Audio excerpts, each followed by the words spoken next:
अलिफ लाम मीम। क्या लोग ये ख्याल किए हुए हैं कि सिर्फ ये कहने से कि हम ईमान ले आए छोड़ दिए जाएंगे और इनकी आजमाइश नहीं की जाएगी? और जो लोग इनसे पहले हो चुके हैं हमने उनको भी आजमाया था और इनको भी आजमाएंगे। सो अल्लाह उनको जरूर मालूम करेगा जो अपने ईमान में सच्चे हैं और उनको भी जो झूठे हैं। क्या वो लोग जो बुरे काम करते हैं ये समझे हुए हैं कि ये हमारे काबू से निकल जाएंगे? जो फैसला ये करते हैं बुरा है। जो शख्स अल्लाह की मुलाकात की उम्मीद रखता हो तो अल्लाह का मुकर्रर किया हुआ वक्त जरूर आने वाला है और वो सुनने वाला है, जानने वाला है।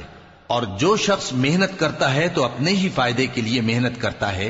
बेशक अल्लाह तो सारे जहान से बेनियाज है।